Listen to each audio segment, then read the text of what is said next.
మీరు తప్పు చేసి జైలుకి వెళ్ళారనే అభిప్రాయం మీలో ఉందా, లేకపోతే? నా రిమాండ్ రిపోర్ట్లో అది డబ్బు ఉన్నవాడికి ఒక న్యాయం, డబ్బు లేనివాడికి ఒక న్యాయం. వాయిస్ లో బేస్ తగ్గింది ఎందుకని? భయంతో మాట్లాడుతున్నట్టు అనిపిస్తుంది. ఏమో మరి నాకు అలా అనిపించట్లేదు. రామరాజ్యం అనేది అసలు ఎందుకు పెట్టాలనిపించింది మీకు? దుష్ట శిక్షణ శిష్ట రక్షణ చేయాల్సిన బాధ్యత న్యాయస్థానాలకు ఉంది. ఈ న్యాయస్థానాలేమో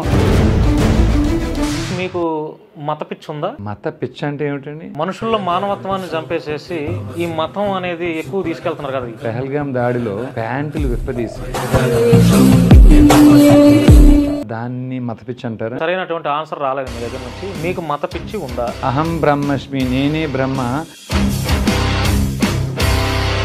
దాడులు చేయమని కూడా చెప్తుందా మీ మతం? మా మతంలో దాడులు లేవండి. మరి ఎందుకు రంగరాజన్మ గారి మీద ఎందుకు వెళ్ళారు అట్లాగా? రంగరాజన్ గారి మీద దాడి చేశారని మీరు తీర్పు ఇచ్చేస్తారా? మీరేమన్నా జడ్జా? మీరేమన్నా? మరి మీకు శిక్ష ఎందుకు పడింది? శిక్ష పడిందా మీరు చూసారా? అంటే ఇప్పుడు ఇన్ని రోజులు జ్యుడిషియల్ రిమాండ్. రిమాండ్ అదే రిమాండ్ ఇన్ని రోజులు ఎందుకున్నారు? ఏ తప్పు లేకపోతే? మర్డర్ కేసుల్లో కూడా 1 day 2 days లో హైకోర్టులో బెయిల్ ఎందుకు వస్తుంది?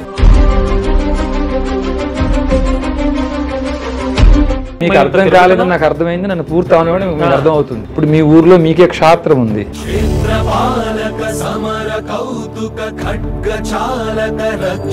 క్లారిటీ ఒకటి చెప్పండి, రంగరాజన్ గారి మీద మీరు అటాక్ చేశారా లేదా? రంగరాజన్ గారిని కూడా మేము అటాక్ చేయలేదండి. చేయలేదు.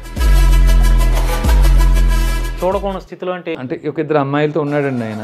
ఒక అమ్మాయి పూర్తి నగ్నంగా ఉంది, ఒక అమ్మాయి ఏమో అర్ధనగ్నంగా ఉంది. రంగరాజన్ గారు జైలు నుంచి బయటకు వచ్చిన తర్వాత మీ పిల్లలు మీతో ఏం మాట్లాడారు?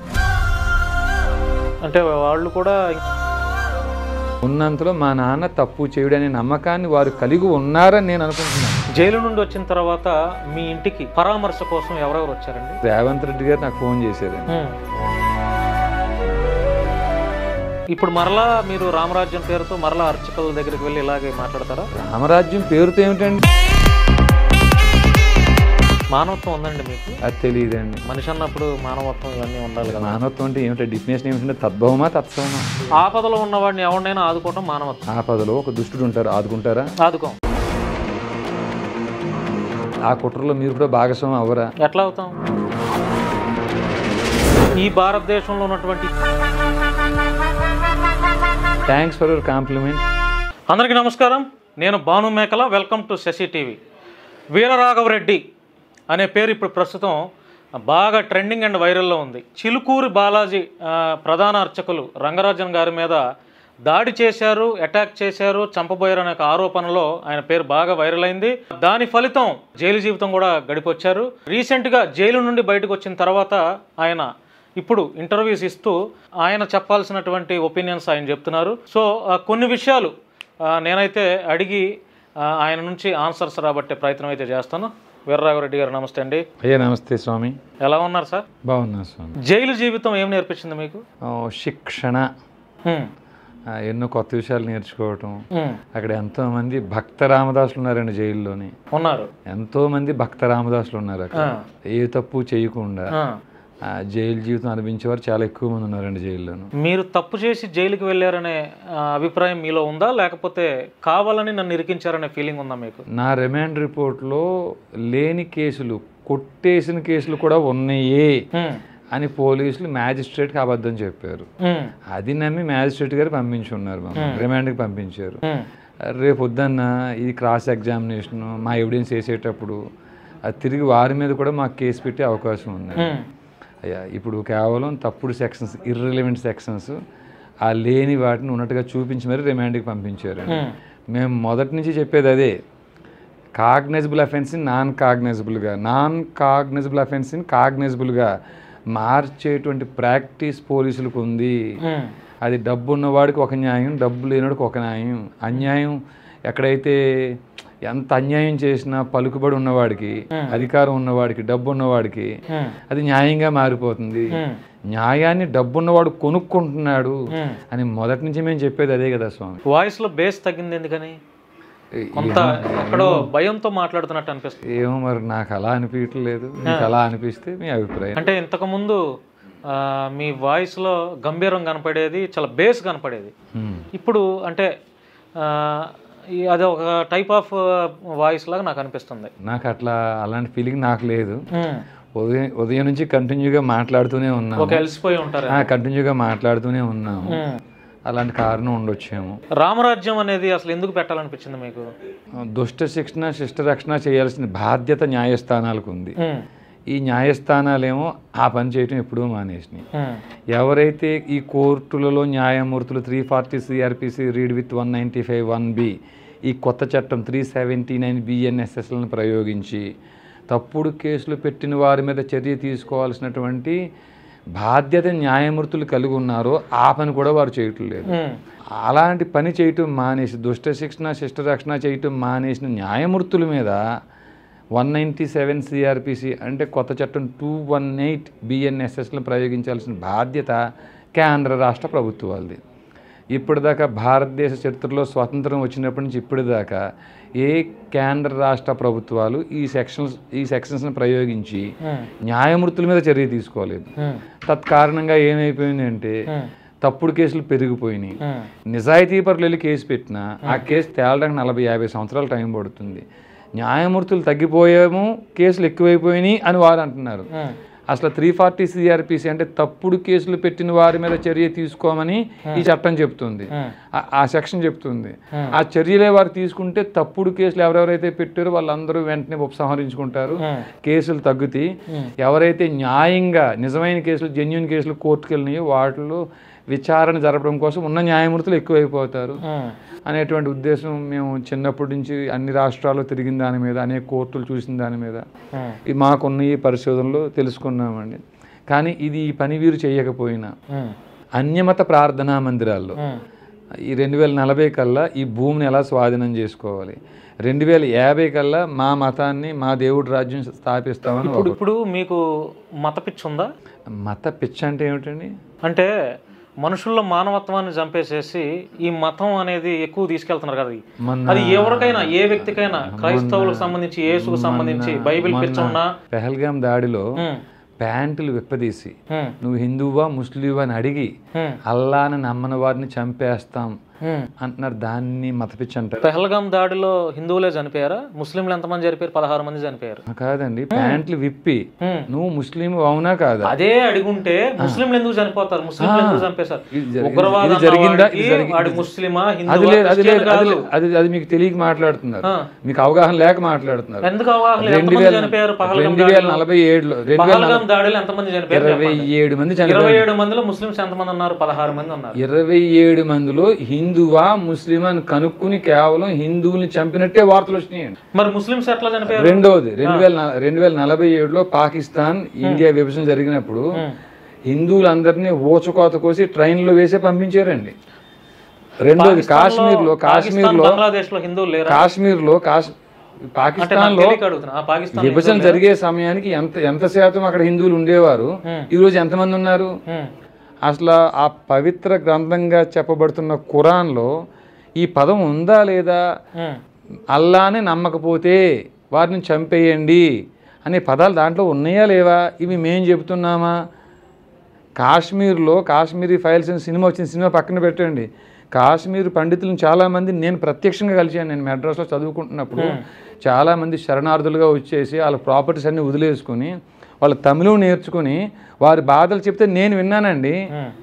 హిందువులు కాని వాళ్ళందరూ పారిపోండి అని ముందు రోజు అనౌన్స్మెంట్, తర్వాత ఏమో మీ భార్యల్ని పిల్లల్ని ఆడవాళ్ళని వదిలిపెట్టి పారిపోండి. వారు ఒక 100-200 కిలోమీటర్లు ట్రావెల్ చేయడం కోసం లక్షల రూపాయలు ఉన్న బంగారం ఇచ్చి వచ్చిన సందర్భాలు ఇలా జరిగిందని ఆ బాధితులు చెప్పగా నేను స్వయంగా విన్నాను. ఇప్పుడు నేను అడిగినటువంటి ప్రశ్నకి మీరు సరైనటువంటి ఆన్సర్ రాలేదు మీ దగ్గర నుంచి. మీకు మత పిచ్చి ఉందా? మత పిచ్చి అంటే భాగవత రామాయణ గీతాది శృతి శాస్త్ర పురాణపు మర్మములను, శివాది షణ్మతముల గూఢములను. ఈ శివాది షణ్మతాల్లో మాది వైష్ణవ సంప్రదాయం అండి. వైష్ణవ సంప్రదాయం అంటే మిగతా శివును లేకపోతే దుర్గమును దుమ్మెత్తిపోయమని మా సంప్రదాయం చెప్పట్లేదు. అహం బ్రహ్మస్మి, నేనే బ్రహ్మ, నాచే చూడబడేది బ్రహ్మం అని మా మతం చెప్తుంది. దాడులు చేయమని కూడా చెప్తుందా మీ మతం? మా మతంలో దాడులు లేవండి. మరి ఎందుకు రంగరాజన్మ గారి మీద ఎందుకు వెళ్ళారు అట్లాగా? రంగరాజన్ గారి మీద దాడి చేశారని మీరు తీర్పు ఇచ్చేస్తారా? మీరేమన్నా జడ్జా? మీరేమన్నాను? మరి మీకు శిక్ష ఎందుకు పడింది? శిక్ష పడిందా మీరు చూసారా? అంటే ఇప్పుడు ఇన్ని రోజులు జ్యుడిషియల్ రిమాండ్. రిమాండ్ అదే రిమాండ్ ఇన్ని రోజులు ఎందుకున్నారు? ఏ తప్పు లేకపోతే మీరు మ్యాజిస్ట్రేట్ అడగాలి. మీరు మ్యాజిస్ట్రేట్ అడగాలి. ఇదే సెక్షన్ కంటే గొప్పవాడిని నేను కాదు. అయితే ఇదే మ్యాజిస్ట్రేటు ఇలాంటి కేసుల్లోనే మర్డర్ కేసుల్లో కూడా 1 day 2 days హైకోర్టులో బెయిల్ ఎందుకు వస్తుంది? వీర్రాఘవుడి దాంట్లో బెయిల్ ఎందుకు రాలేదు? మేము మొదటి నుంచి చెప్పేది అదే కదా. మీ దగ్గర డబ్బు ఉందా? మీరు నేరం చేస్తే కూడా 1 dayలో బెయిల్ వచ్చేస్తుంది. 55 రోజులు 60 రోజులు ఉండక్కర్లే, 10 రోజుల్లో కూడా బెయిల్ వచ్చేస్తుంది. ఇప్పుడు మీరు ఎన్ని రోజులు ఉన్నారు మొత్తం జైలు? సుమారు ఒక 50 రోజుల పైన. 50 రోజుల్లో బెయిల్కి ఎన్నిసార్లు అప్లై చేశారు? బెయిల్కి మా వాళ్ళు ఒక 2 సార్లు అప్లై చేశారు. 2 సార్లు రిజెక్ట్ అయింది. థర్డ్ టైం వచ్చింది. అవునండి. థర్డ్ టైం అంటే 50 రోజులు ఉన్నారు. 50 రోజుల పైన. జైలులో మీకు ఎటువంటి ట్రీట్మెంట్ ఉంది పోలీసు వారి దగ్గర? జైల్లో పోలీసు వారు నుంచి అంటే సూపరింటెండెంట్ ఒక ఆయన శివకుమార్ గౌడ్ అని ఒక ఆయన ఉన్నారు. ఆయన మీ దేవురని అడిగారండి. ఆయన మాది తూర్పుగోదావరి జిల్లా, ఆంధ్రప్రదేశ్, కొప్పవరం గ్రామం అని చెప్పాను. మీ ఆంధ్ర వాళ్ళు అందరూ దొంగలే, మీ ఆంధ్ర వాళ్ళు అందరూ వెదవలే, దోచుకోవడానికి సరిపోలేదు, మీ ఆంధ్ర వాళ్ళకి ఇంకా ఎందుకు వస్తారు మా తెలంగాణ? కామెడీగా అన్నాడు ఆయన. కామెడీగా కాదు, ఆయన సీరియస్గా అన్నారని అనుకుంటున్నాను నేను. ఆయనకి బహుశా అవగాహన లేదేమో. ఆయన మాట్లాడుతున్న భాష పేరు తెలుగు కాదు, ఆంధ్రము అనే సత్యం ఆయనకి తెలియక ఆ మాట అన్నారేమో. ఆయన అజ్ఞానం ఏమో అనుకుంటున్నానండి. మనం మాట్లాడే భాష పేరు తెలుగు కాదు, ఆంధ్రం అనే విషయం తెలియక అన్నారు అనుకుంటున్నాను. జైల్లో మీకు హెయిర్ కట్ చేశారా? హెయిర్ అంటే జైల్లో సహజంగా అందరికీ కట్ చేస్తారు, అందరికీ చేస్తారు. ముస్లిమ్స్కి ఎవరికి చేయరండి, బట్ హిందువులకు తప్పకుండా చేస్తారు, క్రిస్టియన్స్ కూడా చేస్తారు. నా దాంట్లోనేమో మేము చెప్పే మరి మాకు ఈ ఇట్లా కట్ చేసిన అలవాటు నాకు లేదండి. ఎప్పుడైనా ఇస్తే తిరుపతిలో ఇస్తామేమో అని చెప్పాము. కాబట్టి మరి నన్ను అయితే కట్ చేసుకోమని మరి ఏం ఒత్తిడి చేయలేదు. చాలా మందిని కొట్టి మరీ కటింగ్ అవి చేశారు. లేడీ అగోరి గారు కూడా చేసినట్టున్నారు, చూసారా? చూడలేదు. ఏందన్న వాడి మీద మీ అభిప్రాయం ఏంది? నాకు పూర్తి అవగాహన లేదు. నేను స్టార్టింగ్ లో కొంత చూసానండి. వారు వచ్చినప్పుడు కొన్ని ఇంటర్వ్యూస్ అవి కొన్ని చూశాను. ఇప్పుడు కూడా ఇట్లా జరిగింది, కొంచెం ఎవరో అమ్మాయిని ఏదో ఇది చేశారు, ట్రాప్ చేశారు అని అంటున్నారు. నాకు అసలు పూర్తిగా దాని మీద అవగాహన లేదు. కానీ ఒకటి తప్పు ఎవరు చేసినా శిక్షించబడాలని కోరుకుంటున్నానండి. ఎవరైనా సరే శిక్షించబడాలి, అంతే. మీకు పెళ్ళయిందండి? అవునండి, అయింది. జైలులో ఉన్నప్పుడు మీ భార్య బాధపడ్డారా? సహజంగానే కొంత ఉంటే ఉండొచ్చు అండి. పాపం ఆవిడ ములాఖాత్కి వీక్లో 2 times వచ్చేవారు ఆవిడ. నేను వీక్లో 2 times ఫోన్ చేసేవాడిని. నేను దాంట్లో తను ఎప్పుడు అధైర్యపడేటువంటి వ్యక్తిగా ఎప్పుడు నా ఈ 18 సంవత్సరాల మా సంసార జీవితంలో ఆ చిన్న చిన్న వాటిలో కూడా కృంగిపోయేటువంటి అధైర్యశాలి కాదండి ఆవిడ, ధైర్యశాలి ఆవిడ. అంటే మీరు భగవంతుడి కోసమే చేస్తున్నప్పుడు బాధపడాల్సిన పని లేదు కదా? మీరు రామరాజ్యం అనేది భగవంతుడి కోసం కాదండి, భగవంతుడి కోసం. రామరాజ్యం అనేది ఒక మా పిల్లల కోసం అండి, మన తరువాతి తరాల భవిష్యత్తు కోసం. సుమారు 2 రాష్ట్రాల్లో అన్యాక్రాంతం అయిపోయిన దేవాలయాల భూములే సుమారు 11 లక్షల ఎకరాల పైన ఉంటాయండి. భారతదేశ వ్యాప్తంగా అన్యాక్రాంతం అయిపోయిన భూములు 1 కోటి ఎకరాల పైన ఉంటాయని అంచనా ఉంది. ఇవన్నీ కూడా ఎక్కువ శాతం భూములు మన బంధువులే. మరి అన్ని మతస్థులు ఎవరు దాంట్లో ఎక్కువ ఉండకపోవచ్చు, మన బంధువులే. 70% 80% మంది మన వల్ల ఆక్రమించుకుని ఉండొచ్చు. ఎక్కువ శాతం కోర్టులు స్టే ఇచ్చి ఈ కబ్జాదారులను కాపాడుతున్నాయి. కాబట్టి భూములు మన స్వాధీనం అవ్వాలన్నా, దేవాలయాలు స్వాధీనం చేసుకోవాలన్నా, దుష్ట శిక్షణ శిష్ట రక్షణ చేయాల్సిన న్యాయస్థానాల పని మానేస్తే, ఆ పని మానేసిన న్యాయమూర్తుల మీద 197 CRPC, కొత్త చట్టం 218 BNSSని ప్రయోగించాల్సిన కేంద్ర రాష్ట్ర ప్రభుత్వాలు ఆ పని మానేసిన, దీన్ని అడగడం కోసం, ప్రశ్నించడం కోసం ఒక ప్రత్యేక వ్యవస్థ ఉండాలి. ఆ వ్యవస్థ పేరే రామరాజ్యం. ఇది మన భవిష్యత్తులో మన పిల్లలు కూడా ఉపయోగపడుతుంది. దాడులు బెదిరింపులు అని మీరు తీర్పు ఇచ్చేశారు. అది మీరు తీర్పు ఎలా అనుకుంటున్నారు? ఐఎమ్ నాట్ ఎ జడ్జ్, నేను జడ్జిని కాదు. తీర్పు అని ఎలా అనుకుంటున్నారు? ఇప్పుడు మీరు చేసేది అదే కదా. ఇప్పుడు రంగరాజన్ గారి మీద అసలు ఎందుకు మీరు రంగరాజన్ గారి మీద? అది కాదు. మేము 60-70 దేవాలయాల్లో 60-70 అర్చక పురోహితులను కలిసి ఉన్నామండి. కొన్ని మా యూట్యూబ్లో కూడా అప్లోడ్ చేస్తున్నాం. ప్రతి ప్లేస్కి వెళ్ళి మేము అడిగేది ఏమిటండి, అయ్యా ఈ భూమి అంతా ఇక్ష్వాకు వంశీయులని రాముడు అన్నాడని మీలాంటి పెద్దలు చెప్పగా విన్నాం. ఆ ఇక్ష్వాకు వంశీయులు ఏ ఏ గోత్రాల్లో ఉన్నారు? మీ ఆలయ పరిధిలో ఎంతమంది ఉన్నారు? భగవద్గీత 18వ అధ్యాయం 43వ శ్లోకం ప్రకారంగా పేర్కొనబడినటువంటి క్షాత్రం కలిగిన వారిని మీ సర్వీస్లో మీరు ఎంతమందిని గుర్తించారు? వారు ఏ ఏ గోత్రాల్లో ఉన్నారు? మీ ఆలయ పరిధిలో ఎంతమంది ఉన్నారు? ఇప్పుడు అన్ని మతస్థులు ఈ భూమి అంతా మాది అని వక్బోర్డు పేరుతో పాపం వారు అది చక్కగా ఓ ప్రణాళిక వేసి భూమిని స్వాధీనం చేసుకుంటూ వెళ్తున్నారు. ఈ భూమి అంతా ఇక్ష్వాకు వంశీయులని రాముడు వాలితో ఎప్పుడో చెప్పాడని ఈ వాల్మీకి రామాయణంలోనే ఉంది. మరి ఆ ఇక్ష్వాకు వంశీయులు ఎవరు, ఏ ఏ గోత్రాల్లో ఉన్నారు? యదా హి ధర్మస్య గ్లానిర్భవతి భారత ఓ భరతవంశీయ అని కృష్ణుడే స్వయంగా పిలిచాడు అర్జునుడిని ఓ భరతవంశీ అని. ఆ భరతవంశీయులు ఎవరు, ఏ ఏ గోత్రాల్లో ఉన్నారు, మీ ఆలయ పరిధిలో ఎంతమంది ఉన్నారు, ఈ కనీస అవగాహన అర్చక పురోహితులుగా మీకు ఉండొద్దా? ఒక మసీదుకి వెళ్తే ఎవరైతే వారి ప్రార్థన కోసం ఆ మతస్థులు వస్తున్నారో మన మసీదుకి ఎంతమంది వస్తున్నారు, ఎంతమంది పని చేస్తున్నారు, ఎంతమంది పని లేకుండా ఉన్నారు, ఎవరు ఏ పని కోసం ఉపయోగపడతారు అని వారు చక్కగా ఓ ప్రణాళిక వేసుకుని గ్రేడింగ్ చేసుకుని వారు మత విస్తరణ కోసం లవ్ జిహాద్ వంటి వాటికి కూడా వాటిని ఎలా ఉపయోగించుకోవాలని పనిచేస్తున్నప్పుడు మన సంస్కృతిని కాపాడుకోవడంలో భాగంగా మా ఆలయాల్లో బోధకులుగా అర్చక పురోహితులే ఉన్నారు అక్కడ మాకు. అటువంటప్పుడు ఈ కనీస విషయాలు కూడా తెలుసుకోవాల్సిన అవసరం లేదా అని ప్రతి ఊరికి వెళ్ళి అవకాశం ఉన్నంత వరకు అర్చక పురోహితులను కలిసి ఇవన్నీ చెప్తానే వస్తున్నాం.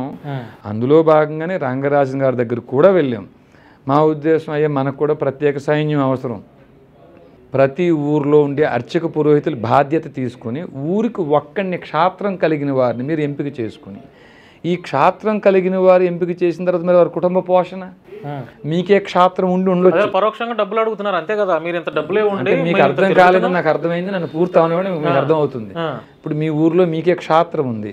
18వ అధ్యాయం 43వ శ్లోకం శౌర్యం తేజో ధృతిర్దాక్షం విద్యే చాప్య పలాయనం దాన విసర భావచ్చ క్షాత్రం కర్మ స్వభావజం. ఈ లక్షణాలు మీకే ఉన్నాయి అనుకోండి. ఇప్పుడు మీరు ఇప్పటికీ ఏదో పని చేస్తున్నారు, ఈ లక్షణాలు ఉన్నాయి, ఇతనికని ఎంపిక చేసుకున్నారు మిమ్మల్ని. మరి మీరు ఆ పని మానేసి రామరాజ్యం సైన్యం కోసమే మీరు వస్తే మరి మీ కుటుంబ పోషణ. కాబట్టి మీ కుటుంబానికి అవసరమయ్యే డబ్బు మీ ఊరే మీకు సమకూర్చాలి, మీ ఊరే మీకు శాలరీ ఇవ్వాలి. మీరు అనుకోకుండా ఎక్కడికి రావాల్సి వచ్చినా మీ ట్రావెలింగ్ ఎలవెన్స్ అంతా మీ ఊరే చూసుకోవాలి. మీ పెట్టుబడి ఎవరు చూసుకోవాలి? మీ ఊరే చూసుకోవాలి.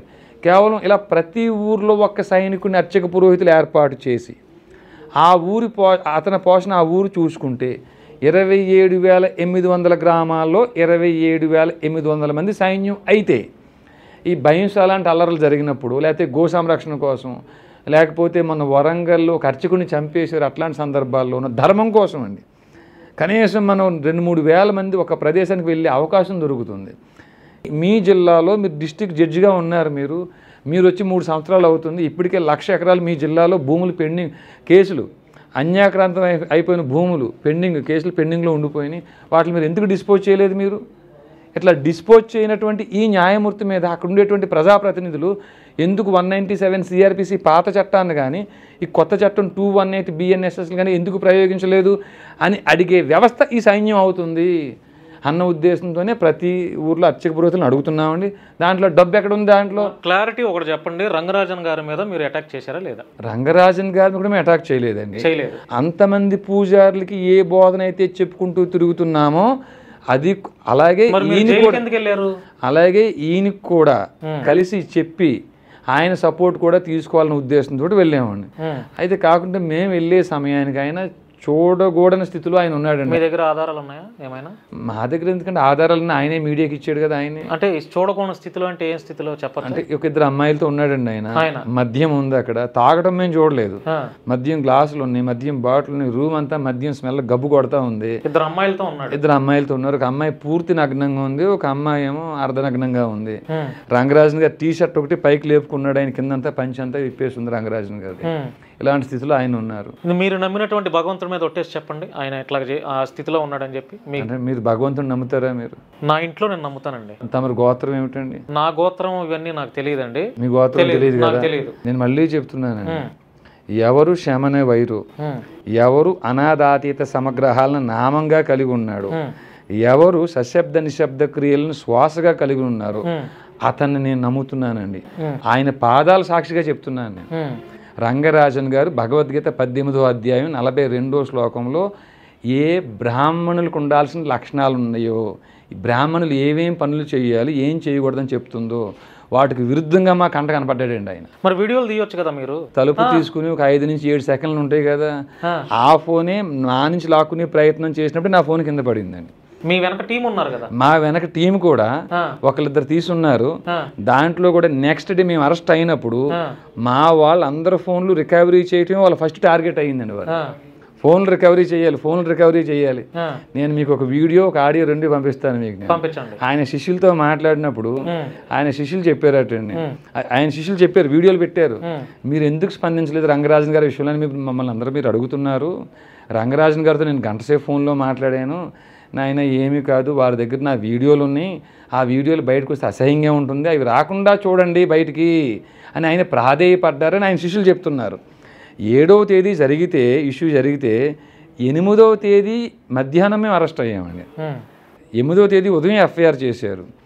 7వ తేదీ మేము నిజంగా ఆయన మీద దాడే జరిగితే, ఆయన మద్యం సేవించి ఉండకపోతే, అక్కడ నిరోధులు కండోములు ఆ మహిళలు అర్ధనగ్నంగా అవి ఉండకపోతే, వెంటనే మేము గడప దాటిన మరుక్షణం కింద ఉండేటువంటి వాలంటీర్స్కి ఆయన ఫోన్ చేసిన, పార్కింగ్ ప్లేస్లో ఉండే వాలంటీర్స్కి ఆయన ఫోన్ చేసిన, మేము పార్కింగ్ కూడా దాటలేమండి, మేము అంత జనం చుట్టుముట్టేవారు. కానీ ఆయన అలా ఫోన్ చేస్తే ఆయన మద్యం సేవించిన విషయం బయటకు వస్తుంది, అక్కడ అపరిశుభ్ర వాతావరణం రూమ్ విషయం బయట తెలిసిపోతుంది అన్న ఉద్దేశంతో మాత్రమే ఆయన మౌనంగా ఆ రోజు అంతా ఉండి ఆ రూమ్ అంతా శుభ్రంగా ధూపదీప నైవేద్యాలు దీపాలు అన్నీ వేసి ఆయన శరీరంలో ఉన్న మద్యం కూడా డ్రై అయిపోయిన తర్వాత మరుసటి రోజు కంప్లైంట్ ఇచ్చాడండి. మీరు చేసే పోరాటం అవ్వచ్చు, రామరాజ్య స్థాపన పేరుతో మీరు ఏదైతే ఒక ఎజెండా ఉంటుంది కదా, ఇదంతా హైందవ సమాజం కోసమే చేస్తున్నారా? హైందవ సమాజం అని కాదండి, లేకపోతే మనుషులందరూ కోసం కాదు, హైందవ సమాజం అని కాదండి. ఎవరు ధర్మాన్ని ఆచరిస్తున్నారు, ఎవరు ధర్మం వైపు ఉన్నారు, ఎవరు తప్పు చేయలేదు వారు రక్షించబడాలి, తప్పు చేసిన వాడు శిక్షించబడాలి, ఈ యొక్క గోల్, ఈ లక్ష్యంతో పనిచేస్తున్నాం. మరి ఇప్పుడు మీరు మీ మీద పెట్టిన కంప్లైంట్ అంతా హిందువే కదా, ఆయన కూడా, మరి దేనికి హిందువుల కోసం అంత పోరాటం చేయటం? మీరు అసలు హిందువు బ్రాహ్మణుడు ఈ పదాలు మనం వాడుతున్నాం కదండి. అసలు హిందువు అంటే ఎక్కడ మనకి భాగవత రామాయణ నేను వినలేదు. ఇక రెండోది బ్రాహ్మణుడు అన్న, ఆయనది వైష్ణవ మతం, నాది వైష్ణవ మతం అనుకుందామన్నా. అయితే వైష్ణవ మతం అంటే నోటుతో ఒకటి చెప్పి ఇంకో పని చేయటం కాదండి. భగవద్గీత 18వ అధ్యాయం 42వ శ్లోకం ఆయన ఏమి చెయ్యకూడదో ఏం చెయ్యాలో ఆయన నిర్దేశించబడిందండి. ఆయన నిన్న మొన్న ఎక్కడో మాట్లాడుతూ, సీత నేను అవసరమైతే లక్ష్మణుని వదిలేస్తా, అవసరమైతే నిన్ను వదిలిపెడతా, కానీ బ్రాహ్మణుడి మీద దాడి చేసిన వాడిని వదిలిపెట్టను అన్నాడు రాముడు అంటున్నాడు. అసలు బ్రాహ్మణుడు అంటే ఏమిటి? Bhagavad Gita categorically denoted, Bhagavad Gita denoted categorically. క్షమో ధమ తప శౌచ్యం క్షాంతిర్జావమేవచ జ్ఞాన విజ్ఞానం ఆస్తిక్యం బ్రహ్మకర్మ స్వభావజం. ఈ లక్షణాలు ఏమీ లేకపోతే అతను బ్రాహ్మణుడే కాదు, ఈ లక్షణాలన్నీ మీకుంటే మీరు బ్రాహ్మణులే అని చెబుతున్నాడు భగవద్గీత. మరి ఆయన ఏమో అక్కడ గోశాల దగ్గర చికెను మటన్ వండుకు తింటున్నారని, ఆయన అమ్మాయిల కోసం ఒక రూమ్ ఏర్పాటు చేసుకున్నారని, ఆయన అక్కడ మద్యం సేవిస్తాడని వారి నాన్నగారి దగ్గర 1.5-2 సంవత్సరాలు పని చేసిన వ్యక్తులు చెప్తున్నారు ఇప్పుడు బయటకు వచ్చి. నా మాటలు పక్కన పెట్టండి, అక్కడ ఆ ఊర్లో ఉండే వాళ్ళు కూడా మాటలు చెప్తున్నారు ఇప్పుడు. ఒకవేళ మీకు ఏమైనా చిత్తశుద్ధి ఉందని నేను భావిస్తున్నా మీ మాట తీరునవి బట్టి, మీరు కెమెరా వేసుకొని ఒక 10-20 మందిని అడిగి చూడండి. మీరు ఇప్పుడు వారింట్లో ఎవరైతే పని చేసి మానేసి ఉన్నారో అక్కడ ఊర్లో చెప్తాను అనేది ఉంటే 100% వెళ్తాను నేను, అందులో డౌట్ లేదు. అంటే అందరూ వెంటనే చెప్పేయకపోవచ్చు, కెమెరా ముందే చెప్పకపోవచ్చు, ఈ కెమెరా ముందు చూపించిన అవసరం లేకపోతే కనీసం మీరైనా తెలుసుకుంటారు కదా. ఎస్ నేను వెళ్ళా వాళ్ళు ఎలా చెప్పారని అంటే చెప్పినంత మాత్రం నిజమైపోతుందా? దానికి సాక్ష్యం ఉండక్కర్లేదా? ఏమండి, ఈ రోజైనా ఎన్నో ఇన్వెస్టిగేషన్ ఏజెన్సీస్ ఉన్నాయండి. మనకు 100 మాటలు ఎందుకండి? నేను అబద్ధం చెప్తున్నానా, ఆయన అబద్ధం చెప్తున్నారా? జస్ట్ నేను సిద్ధం, లై డిటెక్టర్ లేకపోతే నార్కో అనాలిసిస్ టెస్ట్ ఏదైనా పెట్టండి. మీలాంటి వాళ్ళే ఓ 10 మంది కలిసి అది ఏర్పాటు చేయండి. ఇప్పుడు నేను అబద్ధం చెప్తున్నానా, ఆయన అబద్ధం చెప్తున్నా తెలిసిపోతుంది కదా. 18వ అధ్యాయం 42వ శ్లోకం ప్రకారం ఆయన నడుచుకున్నాడా నడుచుకోలేదు ఆయన తెలిసిపోతుంది కదా. మేము వెళ్ళే సమయానికి ఆయన విహిత కర్మల్లో ఉన్నాడా నిషిద్ధ కర్మల్లో ఉన్నాడా తెలిసిపోతుంది కదా. గీత ఎన్నిసార్లు చదువుకుంటారండి మీరు? పెద్దగా చదవలేదు కానీ చెప్తుంటే విన్నాను, మీలాంటి వారు చెప్తుంటే విన్నానండి. అంటే ఈ శ్లోకాలు ఇవన్నీ చెప్తున్నారు కదా, అంటే ధనంజయ గోత్ర క్షత్రియులు భగవద్గీత బోధిస్తే విన్నానండి. ఇంకెవరండి, శ్మశానాల్లో ఉండే శమన వైరని ఒక పెద్ద ఆయన స్వరాంధ్రం స్వరార్ణం బోధిస్తే విన్నా. వామన పాలగోత్రులు భాగవత రామాయణ గీతాది శృతి శాస్త్ర పురాణపు మర్మములను బోధిస్తే విన్నాను. రామాయణం, మహాభారతం, గీత ఇవన్నీ మనుషులు ఎలా ఉండాలి, ఎలా ఉండకూడదు అనేది ఎట్లా ఏం చెప్తుంది అసలు? ఈ ధర్మం ఏం చెప్తుంది అంటే నాకు తెలిసి రాముడు రావణాసురుడు, పాండవులు కౌరవులు, నాకున్న కొంచెం కొద్దిపాటి అవగాహన మేరకు రాముడేమో సన్మార్గం, రావణాసురుడేమో దుర్మార్గం. అంటే మరి రావణాసురుడు భక్తుడు కదా, ఆయన హిందువే కదా, ఆయన శివుడిని పూజించారు కదా, ఇట్లాంటి మాటలు మనం చెప్పుకోవచ్చు. ఎంత పూజలు చేసినా సన్మార్గం లేని భక్తి వృధా. ఎన్ని దానాలు ధర్మాలు చేసినా సన్మార్గం లేకపోతే అది వృధా అని భాగవత రామాయణ గీతలో చెప్తున్నాయని నాకు అభిప్రాయం. కర్ణుడు ఎన్నో దానాలు చేసి ఉండొచ్చండి, కానీ ఆయన దగ్గర సన్మార్గం లేదు. సన్మార్గం లేని వారి చెంత చేరి వారికి అండగా నిలబడి ఆ పాపకృత్యాలంటే కారణంగా ఆయన ఎన్నో శిక్షలు అనుభవించాల్సి వచ్చింది, ఎన్నో మాటలు ఇప్పటికీ పడాల్సి వస్తుంది కదండి. మీకు మందు అలవాటు ఉందండి? లేదండి. అంటే ఫస్ట్ నుంచి లేదా, మధ్యలో మానేశారు? ఎప్పుడూ లేదండి. ఎప్పుడూ లేదు. కళ్ళు తాగాము. కళ్ళు తాగేవారు? ఇప్పుడు తాగుతారా? ఇప్పుడు తాగలేదు, కానీ సుమారు 10 సంవత్సరాల క్రితం తాగారు. నీర అంటారు కదా, నీర, కళ్ళు కూడా కాదు, కళ్ళు పుల్లగా ఉంటుంది, ఆ నీర తాగానండి. సినిమాలు చూస్తారా? సినిమాలు తక్కువ అండి. ఇప్పుడు మాకు పెద్ద అమ్మాయికి 18 years. ఇప్పుడు తను చిన్నప్పుడు నేను నా వైఫ్ సినిమాకి వెళ్ళినా లోపలికి వెళ్ళిన తర్వాత బయటకు తీసుకెళ్ళి డాడీ అని చెప్పేసి తిప్పమనేదండి తను. ఇప్పుడు నా చిన్న పాపకి 9 years, తను ఆ పని చేస్తుంది. ఆ సినిమాకి వెళ్ళినా సగం సినిమా చూస్తామేమో అంతే అండి. మీకులాగా మీ భార్య ఆమె పాపం బలవంతురాలు అని చెప్పి మీరే చెప్తున్నారు. అంటే మిమ్మల్ని చూసి స్ట్రాంగ్గా ఉండాలని బహుశా ఆవిడ కూడా నేర్చుకుందేమో. కానీ పిల్లలు చిన్న వయసు కదా, మనకెందుకు నాన్న ఇట్లాంటివి, ఎందుకంటే వాళ్ళకు కూడా భయం ఉంటుంది కదా, మా నాన్నకి ఏదైనా అవుతుందేమో అని. బయటకు వచ్చిన తర్వాత, జైలు నుంచి బయటకు వచ్చిన తర్వాత మీ పిల్లలు మీతో ఏం మాట్లాడారు? నయనం చిందంతి శస్త్రాన్ని నయనం దహతి పావక నచైనం క్లేదయంత్యాపో నశోషతి మారుత వాసాంసి జీర్ణాన్ని యథావేహ. ఇవన్నీ చిన్నప్పటి నుంచి వింటూ పెరిగామండి. ఏదో రోజు మృత్యు ఒక రోజు వస్తుంది. ఇవన్నీ కూడా పిల్లలు కూడా విని ఉండొచ్చు. మేము అదే సంస్కృతి, మా వైష్ణవ సంప్రదాయం కాబట్టి విని ఉండొచ్చు. కాబట్టి మా నాన్న తప్పు చేయడు, మా నాన్న తప్పు చెయ్యలేదు అనే క్లారిటీ, ఈ సత్యం వారికి తెలుసు కాబట్టి వారు ఒక విజ్ఞతతో వారు ఉన్నారండి. పిల్లలు కూడా అలా ఉన్నారండి. అంటే వాళ్ళు కూడా ఇంకా మిమ్మల్ని ఎంకరేజ్ చేస్తున్నారు ఇప్పటికీ? అంటే డిస్కరేజ్ చేసేటువంటి అంత వయసు వారికి లేకపోయినా ఉన్నంతలో మా నాన్న తప్పు చేయడనే నమ్మకాన్ని వారు కలిగి ఉన్నారని నేను అనుకుంటున్నాను. కాదు వీర రాఘవరెడ్డి గారు, ఇప్పుడు ఈ ఇండియా మొత్తం హైందత్వం, హిందువులే ఉంటారు. ఏంటి దానివల్ల వచ్చే లాభం ఏంటి? లేదండి, పెద్ద ఉపయోగం కూడా లేదు. ఉద్యోగాలు ఉంటాయా? నిరుద్యోగం పోతుందా? కోరుకోవటం ఏమిటంటే పేదవాళ్ళు పేదరికం నుంచి తొలగించబడతారా? కోరుకోవటం అంటే అందరూ హైందువులే ఉండాలి, అందరూ దేవుని నమ్మాలని కాదు. మీరు రాముని నమ్మినా నమ్మకపోయినా, శివుని నమ్మినా నమ్మకపోయినా, అల్లాని నమ్మినా నమ్మకపోయినా, యేసు ప్రభువుని నమ్మినా నమ్మకపోయినా, ఎవరు తప్పు చేశారో వారు శిక్షించబడాలి అని కోరుకుంటున్నాం. మీరు హైందవులుగా ఉండి రాముని నమ్మి మీరు తప్పు చేసినా శిక్షించబడాలి. ఒకవేళ మీరు రాముని నమ్మకపోయినా మీ పక్కన ఒప్పు ఉంటే రక్షించబడాలి. వాడు ఎవడున్నాడు ఈ లోకంలో?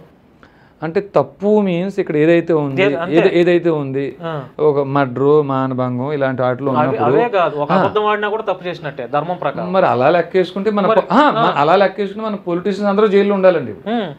అబద్ధ హామీలు ఇచ్చి అసత్యాలన్నీ చెప్పి అధికారంలోకి వచ్చిన పొలిటీషియన్స్ అందరూ జైల్లో ఉండాలండి. మరి ఉండాలని కోరుకుంటున్నాను నేను. వారు అతీతులు కాదు చట్టానికి. ఈక్వాలిటీ బిఫోర్ లా ఆర్టికల్ 14 ఉంది, అందరూ ఉండాలని కోరుకుంటున్నాను. ఈ షెడ్యూల్స్లోనే ఎవరైతే పార్టీ ఫిరాయించారో వారు సభ్యత్వాన్ని కోల్పోతారు. శాసనసభకి ఎన్నికైనా, రాజ్యసభకి ఎన్నికైనా ఒకసారి వారు పార్టీ ఫిరాయిస్తే సభ్యత్వం కోల్పోతారు. కానీ మన తెలంగాణలో కానీ ఆంధ్రాలో కానీ మనం చూసాం కదా, పార్టీ ఫిరాయించిన వారు మంత్రులుగా ప్రమాణ స్వీకారం చేశారు. వారు అలా ఉండదు, అందరూ శిక్షించబడాలనే కోరుకుంటున్నాం స్వామి. కానీ ఇప్పుడు మీరు ఏదో బండి మీద వెళ్తున్నారు, పొరపాటున హెల్మెట్ పెట్టుకోలేదు, మీరు ఫైన్ కట్టాలి. కారులో వెళ్తున్నారు, పొరపాటున సీట్ బెల్ట్ మర్చిపోయారు, ఫైన్ కట్టాలి. ఎమర్జెన్సీ ఫోన్ వచ్చింది, అటెండ్ చేశారు, తప్పు, ఫైన్ కట్టాలి. కానీ ఇది పెద్దవాళ్ళు చేస్తే శిక్ష కాదు, దానికి పెద్దవాళ్ళు చేస్తే అది తప్పు కాదు. కాబట్టి వారు చక్కగా అన్ని తప్పులు అన్ని నేరాలు చేసుకుంటూనే వారు మరి తిరుగుతున్నారు. జైలు నుండి వచ్చిన తర్వాత మీ ఇంటికి పరామర్శ కోసం ఎవరెవరు వచ్చారండి? పరామర్శ అనేది పెద్దగా ఏమీ లేదండి. ఫోన్లో మాట్లాడుకుంటూ ఉన్నాం. పరామర్శ అనేది పెద్దగా ఏమీ లేదండి. అంటే పలకరించిన వారు ఎవరెవరు ఉన్నారు? రాజకీయ నాయకులు ఉన్నారా, పెద్ద పెద్ద వాళ్ళు ఎమ్మెల్యేస్ లేకపోతే? లేదు, ఫోన్లో మాట్లాడి ఉండొచ్చు తప్ప ప్రత్యేకంగా ఇంటికి వచ్చి పలకరించిన వాళ్ళు ఎవరూ లేరండి. అది ఫోన్లో అయినా సరే పెద్ద రాజకీయ నాయకులు ఉన్నారా, ఎమ్మెల్యే స్థాయి, ఎంపీ స్థాయి, ఆ స్థాయి వాళ్ళు? పెద్ద స్థాయి వాళ్ళు ఉండకపోవచ్చు, కానీ అంతకంటే మేము గౌరవింపదగిన వారే, స్వరాంధ్రం స్వరార్ణవం తెలిసిన వారు, ఆత్మబంధువులు, యోగులు ఉన్నారండి. చెప్పట్ల కానీ అంటే పెద్దవాళ్ళు అయితే లేరు, ఎందుకంటే వాళ్ళు లేరంటే మీరు తప్పు చేశారనే అర్థం మరి వాళ్ళ దృష్టిలో. అంటే అలా కాదండి, సాక్షాత్తు ముఖ్యమంత్రి రేవంత్ రెడ్డి గారే రంగరాజన్ గారిని పలకరించి ధైర్యాన్ని ఇచ్చారు. మరి మీరేమో ఆయన చూడకూడని ప్లేస్లో, చూడకూడని పరిస్థితుల్లో మేము చూసాము అని మీరు అంటారు. అంటే రేవంత్ రెడ్డి గారు 2017లో ఉదయ్ సింహ అనే ఫోన్ నెంబర్ నుంచి నాకు ఫోన్ చేశారండి. 2017లో ఫోన్ చేసి మిమ్మల్ని కలవాలి అన్నారండి. ఆయన కలుద్దాం అన్నాం. తర్వాత వారు చేయలేదు, నేను చేయలేదు. 2018లోకి ఆయన వామటి గోత్రులు, మీరు చెప్పేటువంటి ఎమ్మెల్యేలు 100 మందితో సమానమైన వ్యక్తి ఆయనను, వామనపాల వామటి గోత్రులు. ఒక్కసారి ఏదన్నా మీకు రేపు సమయం ఉంటుందా, ఒకసారి రేవంత్ రెడ్డి మిమ్మల్ని కలుస్తా అన్నారని 2018లో ఫోన్ చేశారు. ఇదే పాత హోమ్ మినిస్టర్ జాన్ రెడ్డి గారు ఇంటి వెనక రేవంత్ రెడ్డి గారు, నేను, ఆ వామనపాల గోత్రులు, వామటి గోత్రులు ముగ్గురు కూర్చున్నాం. 2 గంటలు కూర్చున్నాం. మరి నాకు మీరు సుప్రీంకోర్టులోకి పిల్లి వేయాల్సి వస్తుంది, ఎంతకాలంతో డబ్బు ఇస్తాను అన్నాడు ఆయన. మరి కాబట్టి ఆయన ఆఫర్ మేము స్వీకరించినే తీసుకోలేదు మరి మేము. కాబట్టి రేవంత్ రెడ్డి గారు నన్ను కలిసారు కాబట్టి, రేవంత్ రెడ్డి గారు నాకు ఫోన్ చేశారు కాబట్టి నేను గొప్పవాడిని అయిపోతానా? ఒకవేళ ఎవరైనా పెద్దలు పలకరిస్తే నేను పునీతుని అయిపోతానా? కేఏ పాల్ గారు కూడా ఒకప్పుడు గొప్పవాడే, ఇప్పుడు కమెడియన్ అయిపోయారు. అట్లా చేసేసారు. 2017లో బహుశా మరి మీరు బలంగా ఫైట్ చేస్తున్నారని చెప్పి మీకు ఫోన్ కాల్స్ రావచ్చు, కానీ నేడు ఆ పరిస్థితి లేదుగా. పోనీ రేవంత్ రెడ్డి గారు, లేకపోతే చంద్రబాబు నాయుడు గారు, లేకపోతే కేటీఆర్ గారు ఈరోజు ఇతని పక్కన ఉంటే మాకు 4 ఓట్లు రావని నన్ను పలకరించకపోవచ్చు. అంత మాత్రాన్ని నేను దాన్ని ఏమంటారండి, దాన్ని నేను తప్పుగా భావించను. నేను ఇప్పుడు మరలా మీరు రామరాజ్యం పేరుతో మరలా అర్చకుల దగ్గరికి వెళ్ళి ఇలాగే మాట్లాడతారా? రామరాజ్యం పేరుతో ఏమిటండి, అర్చక పురోహితులు చేయాల్సిన బాధ్యతను ముమ్మాటికి గుర్తు చేస్తాం మేము. మరలా ఇప్పుడు అదే పని మరలా ఏమిటండి, అర్చక పురోహితులు మీరు గుళ్ళో కూర్చుని పూజలు పునస్కారాలు సేవలు మాత్రమే కాదు, దుష్ట శిక్షణ శిష్ట రక్షణార్థం మన సంస్కృతిని కాపాడుకోవడం కోసం క్షాత్రం కలిగిన వారు, భగవద్గీత 18వ అధ్యాయం 43వ శ్లోకంలో పేర్కొనబడిన లక్షణాలు కలిగిన వారిని వెలికి తీయాల్సిన బాధ్యత మీదే. ఇప్పటికీ చెప్తామండి. మానవత్వం ఉందండి మీకు? అది తెలియదండి. అదేంటండి, మరి మనిషి కదా, మనిషి అన్నప్పుడు మానవత్వం ఇవన్నీ ఉండాలి కదా. మానవత్వం అంటే ఏమిటంటే డెఫినేషన్ ఏమిటంటే తద్భవమా తత్సవమా? అంటే మీ భాషలో చెప్పకపోయినా, శ్లోకాల భాషలో చెప్పకపోయినా, నాకు తెలిసిన భాషలో చెప్పమంటే చెప్తాను. మానవత్వం అంటే ఆపదలో ఉన్నవాడిని ఎవరినైనా ఆదుకోవటం మానవత్వం. ఆపదలో ఒక దుష్టుడు ఉంటారు, ఆదుకుంటారా? ఆదుకోం. మరి ఇప్పుడు అన్నారు. కానీ ఆపదలో దుష్టుడు ఉన్నా కూడా, అంటే శత్రువు ఉన్నా కూడా వాడిని ఆదుకుంటాం, అదే మానవత్వం. ఆ శత్రువే, శత్రువుకు అన్నం పెట్టడమే మానవత్వం. ఆ శత్రువే మీరు పెట్టిన అన్నం తినేసి ఓ 10 మంది మళ్ళీ చంపేస్తే ఆ కుట్రలో మీరు కూడా భాగస్వామి అవ్వరా? ఎట్లా అవుతాం? అందుకని మీరు అడిగిన మానవత్వం ఏంటో నాకు తెలియదు, కానీ నాకు తెలిసిన కొద్దిపాటిది ఏమిటంటే, ధర్మాన్ని నడిపించు పాదాలకు శిరసొంచి దారివ్వనా. ఎవరి వైపు ధర్మం ఉందో, ఎవరి వైపు సత్యం ఉందో, ఎవరు సన్మార్గంలో ఉన్నారో వారిని అనుసరించటం, వారి వైపు నిలవటం మాకు దీక్ష అండి. అంటే మతపిచ్చి ఉన్నటువంటి ఎవరైనా, క్రైస్తవుడైనా, ముస్లిం అయినా, హిందువైనా, వాళ్ళు నాకు ఉగ్రవాదులతో సమానం అండి. మరి మీరు కూడా నాకు ఉగ్రవాదులాగా కనపడుతున్నారు. ఈ భారతదేశంలో ఉన్నటువంటి ఏ మనిషికైనా ఒక కులం ఉంటుంది, ఒక మతం ఉంటుంది. ఈవెన్ మీ, నాకు ఒక కులం ఉంది, నా మతం ఉంది. Thanks for your compliment. మత పిచ్చి అని దానికి అట్లా ముద్ర వేసిన ఇది మా సంస్కృతి అండి. అనేక తరాల మనిషిగా చూడండి సార్, మనుషుల్ని మనిషిగా చూడండి. అలా కాదండి, కులం మతం వరకు చూసుకోండి. అలా కాదండి, అలా కాదు. మృగమదలామ శుభ నీతిల వర జటాయు మోక్ష ఫలదా. వాల్మీకి రామాయణంలో శ్రీరాముడు జటాయు సంభాషణ ప్రకారంగా బ్రహ్మకు 14 మంది కుమారులు ఉన్నారు. అందులో ఒక ఆయన పేరు మరీచి. మరీచి కశ్యపుడు పుట్టాడు. కశ్యపుడికి 8 మంది భార్యలు. 8వ భార్య పేరు మను. మనుకి బ్రాహ్మణ క్షత్రియ వైశ్య శూద్రులు జన్మించారు అని చెప్తుంది. కాబట్టి మనం బ్రాహ్మణ క్షత్రియ వైశ్య శూద్రులు అందరూ ఒక తల్లి పిల్లలం అనేటువంటి మా సంస్కృతిని చెప్పటం మతపిచ్చ. రెడ్డి, కమ్మ, కాపు, మాల, మాదిగ, కమ్మరి, కుమ్మరి రామాయణ కాలంలో లేవు, మహాభారత కాలంలో లేవు. మన వృత్తుల ద్వారా ఇప్పుడు మనం కులాలుగా విభజించబడ్డాం. మనం గోత్రాల ప్రకారంగా మనందరూ బంధువులమే. కాపుల్లో పాటంశెట్టి ఇంటి పేరుతో పైడిపాల గోత్రం ఉంది. కమ్మల్లో కంబంపాటి ఇంటి పేరుతో చౌదరీస్లో పైడిపాల గోత్రం ఉంది. రెడ్డిల్లో పోతంశెట్టి ఇంటి పేరుతో పైడిపాల గోత్రం ఉంది, మంగల్లో పసుపులేటి ఇంటి పేరుతో పైడిపాల గోత్రం ఉంది.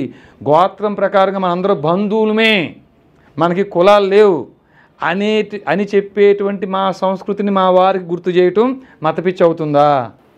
ఇది అర్చక పురోహితులు చెయ్యాలి అని మేము కోరుకోవడం మతపిచ్చి అవుతుందా? అంటే ఇప్పుడు ఎవరమ్మను వారు పూజించుకుంటే తప్పులేదు సార్, ఎవరమ్మను వారు గౌరవించుకుంటే తప్పులేదు. ఎదుటివారి అమ్మను కూడా వేస్ట్గా చిత్రీకరించే ప్రయత్నాలు చేస్తున్నారు చాలా. తప్పండి. దాని మన గురించి మనం చెప్పుకోవడం. ఇప్పుడు నా మతం ఉంది సార్, నా దేవుడు ఉన్నాడు, నా ఇంటి వరకు చక్కగా నేను తప్పులేదు. అట్ ద సేమ్ టైం ఎదుటివారి మతాన్ని కూడా మేము గౌరవించాలి. అలా చేయకుండా అరే మీ అమ్మ వేశ్య, మా అమ్మ చాలా పవిత్రమైనదంటే ఎట్లా కుదురుతుందండి? అవునండి, అవును. అట్లాంటిది మీరు ఒప్పుకుంటారా? అంటే మరి నాకు తెలిసిందల్లా ఏమిటంటే మన దాంట్లో ఉండే సంస్కరణలు ఏవైతే ఉన్నాయి మనం పూర్తిగా వాటిని చేసుకోకుండా ఎదుటి వారి మీద బురద చల్లేటువంటిది అయితే సబబు కాదని నా అభిప్రాయం, మై ఒపీనియన్. ఉదాహరణకు గుడిలో అర్చక పురోహితులు ఉన్నారు, ఇప్పటికే కుల మతాల పేరుతో వీడిపోయి ఉన్నావు. నువ్వు శివుని పూజిస్తావా, నువ్వు శక్తిని పూజిస్తావా, నువ్వు విష్ణువు పూజిస్తావా, నీది నిలువునామా, నీది అడ్డనామా, నువ్వు రెడ్డా, నువ్వు కాప, నువ్వు కమ్మ, మాల, మాదిగా ఉన్నావు. ఇట్లాంటి ఉన్నప్పుడు నాయన మన రామాయణ మహాభారతాల్లో ఎక్కడా కూడా ఈ రెడ్డి, కమ్మ, కాపు, మాల, మాదిగా, కమ్మరి, కుమ్మరి పేర్లు లేవు. మీ గోత్రాలు ఉన్నాయి. మీ గోత్రాలు చూడండి, అన్ని వర్ణాల్లో ఒక గోత్రం ఉంది. చతుర్వర్ణాల్లో బ్రాహ్మణ, క్షత్రియ, వైశ్య, శూద్రుల్లో కాశ్యప గోత్రం ఉంది. బ్రాహ్మణుల్లో కాశ్యప గోత్రం, క్షత్రియుల్లో కాశ్యప గోత్రం, వైశ్యుల్లో కసప గోత్రం, ఈ శూద్రుల్లో కాశ్యప గోత్రం. మనందరూ బంధువులమే అని బోధించాల్సిన బాధ్యత ఎవరిది? ఈ అర్చక పురోహితులది. కాబట్టి మీ పని మీరు చెయ్యండి అని మేము కోరుకుంటున్నాం స్వామి. మీరు ఆ పని చెయ్యకపోవటం వల్లే నీది పలానా కులం. మా ఊర్లో జరిగిందండి. ఒక మంగళబ్బాయి పాపం, ఆయన పసుపులేటి శ్రీనండి. నా పెళ్ళికి కూడా ఆయనే బాజా భజంత్రులు వాయించాడండి. ఆయన వయసు ఇప్పుడు ఎంత 35 అలా వయసు ఉంటుందేమో, మరి నాకంటే చాలా చిన్నోడు ఉంటాడు అనుకుంటున్నాను నేను. నాకు మా తమ్ముడు ఫోన్ చేసి చెప్పాడు, అన్నయ్య మన సీన్ ఉన్నాడు కదా, ఆ మంగళ సీన్ ఉన్నాడు కదా, పసుపులేటి సీన్ ఉన్నాడు కదా, అతని బడ్డీ షాప్ని ఇలా మనోళ్ళే తిరగొట్టు కుట్టేశారు, నువ్వు మళ్ళీ మంగళోడు అని చెప్పేసి ఇలా దూషించారు అన్నయ్య. పాపం అతను టీడీపీ వాళ్ళు ఎవరితో టీ తాగాడట, అతను కొట్టిందేమో వైసీపీ వాళ్ళు అన్నయ్య అని చెప్పేసి నాకు ఫోన్ చేస్తే, ఎవరైతే ఈ వైసీపీ వాళ్ళు కొట్టారో అప్పటిదాకా వారు టీడీపీలో ఉన్నారు. 2019 వైసీపీ అధికారం రాగా దీంట్లోకి వచ్చేసారు. సరే, ఆ దోషం ఏమిటి? నువ్వు మంగళోడనే కదా తిట్టింది ఆయన్ని. ఏమండి, ఆ మంగళ వాళ్ళ గోత్రం పసుపులేటి ఇంటి పేరుతో పైడిపాల గోత్రులు కాదా వాళ్ళు? పోతంశెట్టి ఇంటి పేరుతో రెడ్డిలో పైడిపాల గోత్రం లేదా?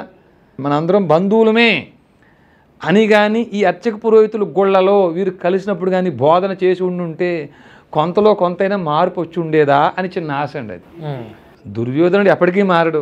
ఈరోజు మీ ఇంట్లో పుట్టిన, నా ఇంట్లో పుట్టిన ఎంత మంచి విషయాలు మనం బోధించిన వాడు మారరు. కానీ ఏమంటారు, ఆత్మన్యూన్యతాభావంతో కొంచెం బాధపడి ఇలాంటి వ్యక్తులకైనా గోత్రం ప్రకారంగా మనందరూ బంధువులమా, కులాలను బట్టి ఈ వృత్తులు వచ్చినాయా, అంటే వృత్తులను బట్టి మన కులాలు ఏర్పడినాయా, అయితే మనందరూ బంధువులమేనా అనే చిన్న సత్యం తెలుస్తుంది కదా వారికి, మీరు బోధించి ఉంటే.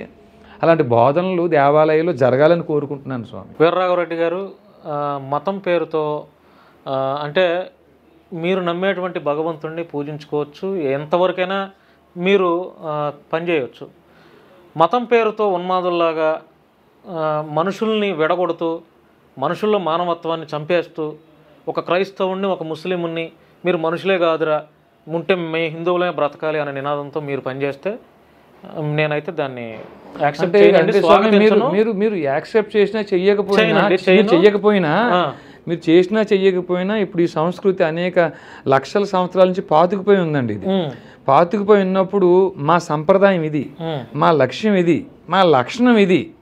ఇప్పుడు రాముడు అంటే పండితులు, రాముడు కాదండి, మీకంటే కాదండి, పండితుల మాట కాసేపు పక్కన పెట్టండి. ఎంత తక్కువ మాట్లాడుకుంటే అంత మంచిది. ఇప్పుడు రాముడు ఉన్నాడు, రాముడు విగ్రహం కాదు, మా పూర్వీకుడు. శివుడి విగ్రహం కాదు, మా పూర్వీకులు. ఇదిగో మాకు సాక్ష్యంగా మా గోత్రాలు ఉన్నాయి, ఇంకాను సజీవంగా క్షేత్రాలు ఉన్నాయి అని ప్రకటించుకోవటం తప్పైతే కాదు.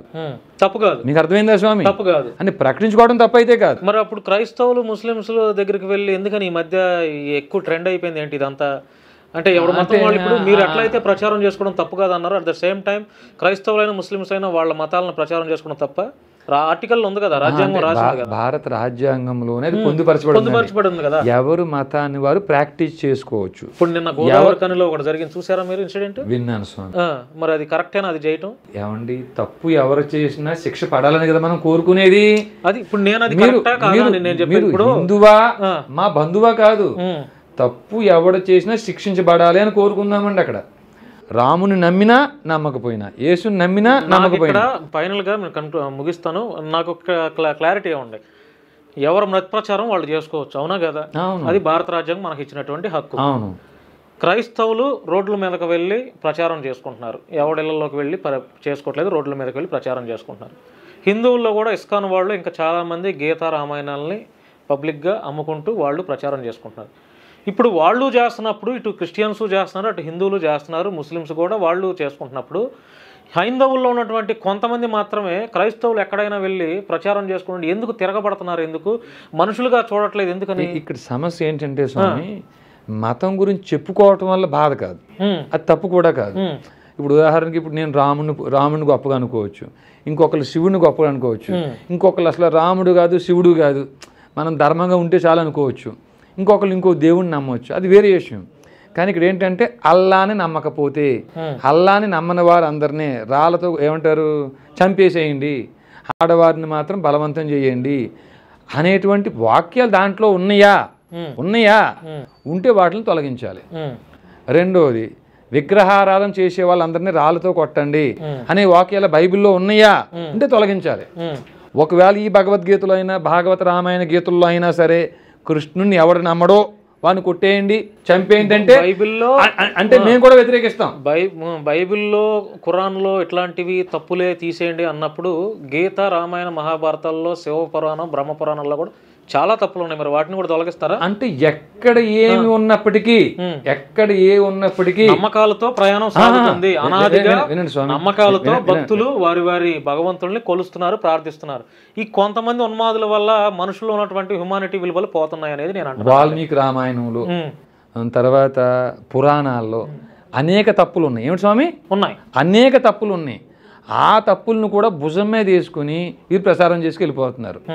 ఆ తప్పు ఉదాహరణకు రాముడు ఏమిటండి, రామో విగ్రహవాన్ ధర్మ.